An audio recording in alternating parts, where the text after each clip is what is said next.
Tolerano. My name is Yechiel Bar-Chaim, and I'm absolutely delighted to be back here at the Yechiel Institute.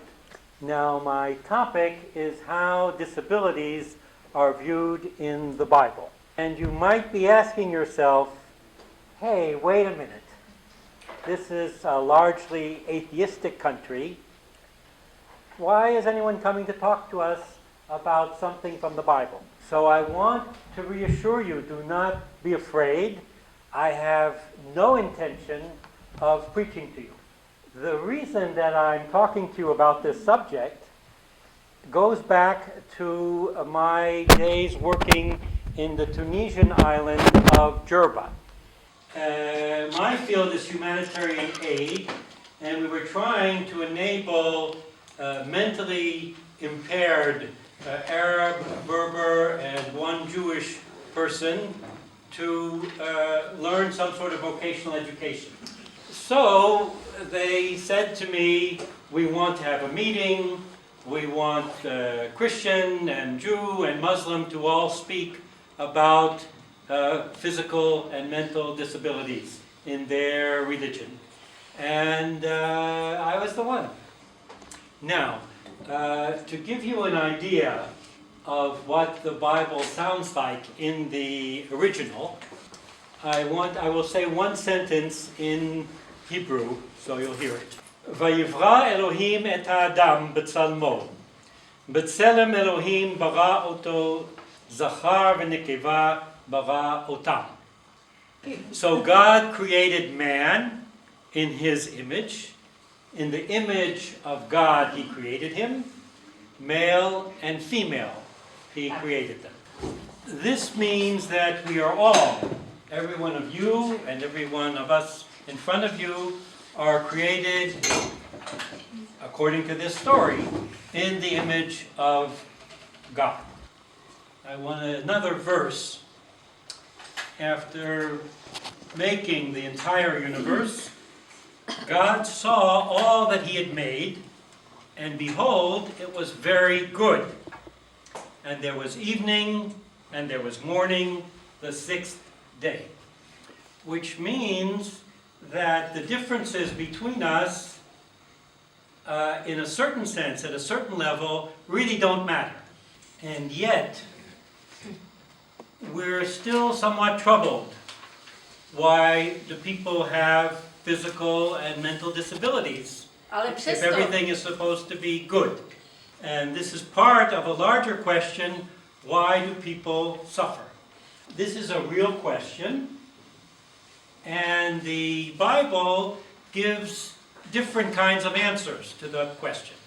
First is the idea that it's a punishment, some kind of moral failure for which God is exacting his due. For instance, in talking to the people of Israel, who are always misbehaving in the Bible, there's a threat made.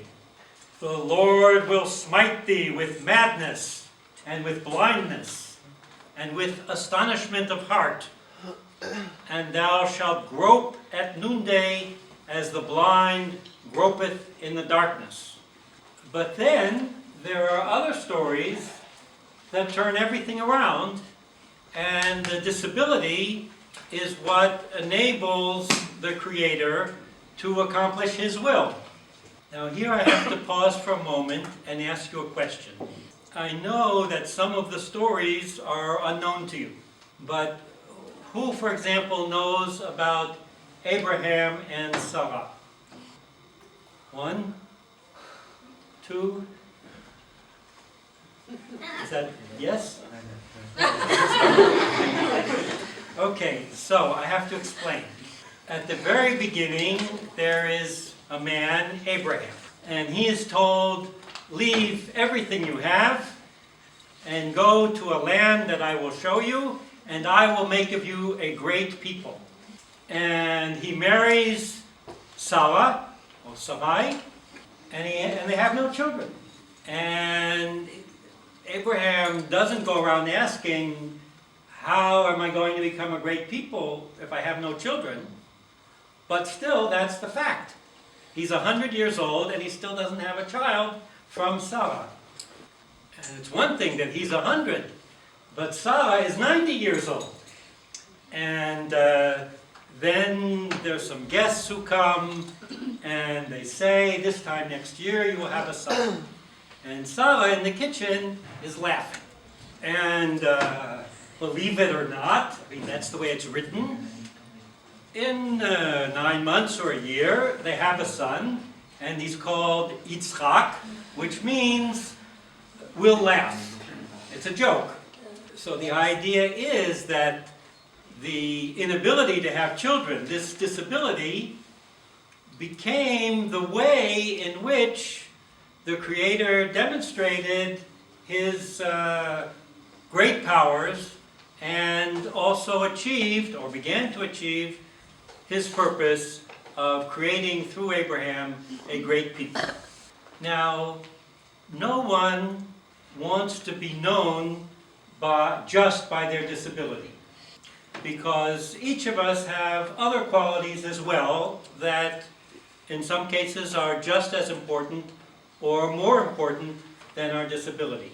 But in the story, in the continuation of the story that I'm telling you, guess what happens? The grandson of Abraham, Jacob, has a very difficult life. He has to struggle for everything that happens. And at one moment, a man, or an angel, however you like, sees him in the night and starts to fight with him. And there's no reason given why this person is fighting with Jacob. And they fight the whole night, struggling, wrestling, boxing, whatever you can imagine. And then the dawn comes and the angel has to run away. But, before he escapes, he hits Yaakov here. And for the rest of his life, Yaakov is lame. He walks with great difficulty. But this disability is a sign, an important sign of his role in the divine plan. No longer will it be said that your name is Jacob, but Israel, which means the one who struggles with God. For you have striven with the divine and with man, and have overcome. But the story that I like best takes place about 300 or 400 years later, when the people of Israel are slaves in Egypt, and there's one man, Moses, who has escaped from Egypt and is living in the desert. And one day he's out with the sheep, and there's a bush that's burning, and the bush keeps burning. It doesn't disappear in the fire. And a voice, I mean, this is the story.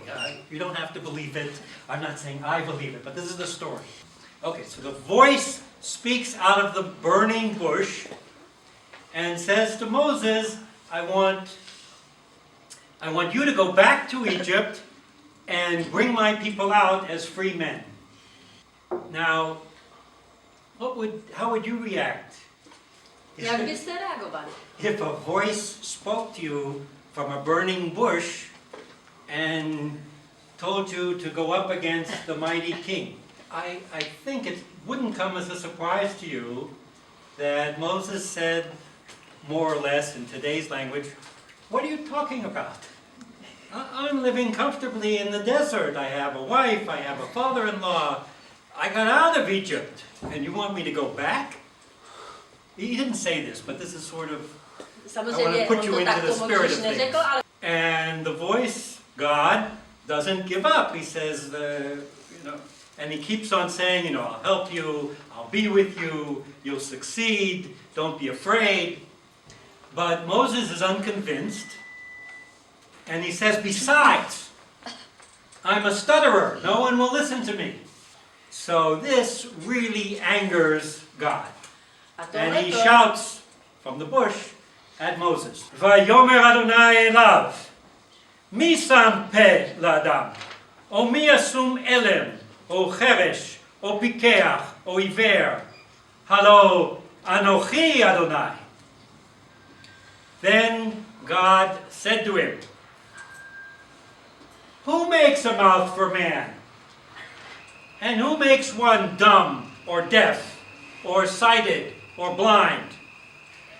Is it not I, the Lord? So in this story, God will take no excuses. You can't go around saying, well, I can't do that. I'm disabled. Please leave me alone. I'll live from my pension. More than that,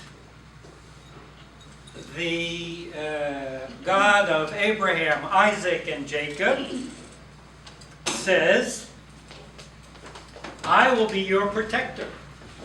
And he says to all the people, thou shalt not curse the deaf, nor put a stumbling block before the blind, but thou shalt fear thy God, I am the Lord. If someone curses a deaf person, that deaf person has no way of protecting himself. He cannot complain because he hasn't heard it. And if someone puts something in front of a blind person who's walking and he stumbles because he can't see, he's also defenseless. So God is saying, I will be the one who will give the testimony in court that you put the obstacle in front of the blind person or you cursed the deaf person. And the special status of people with disabilities in the eyes of the Almighty is later confirmed in some of the most wondrous words in the whole book. Later on, there are prophets who get special revelations about what will be at the end of days. And this is the time when all the suffering of the world is erased. And what does this mean? The prophet Isaiah prophesied, then the eyes of the blind will be opened, and the ears of the deaf will be unstopped. Then the lame man will skip like a gazelle, and the tongue of the mute will sing glad song. For water will have broken out in the wilderness, and the streams in the desert. So in this way, people of disabilities become the symbol, and they become the metaphor for the salvation of everyone.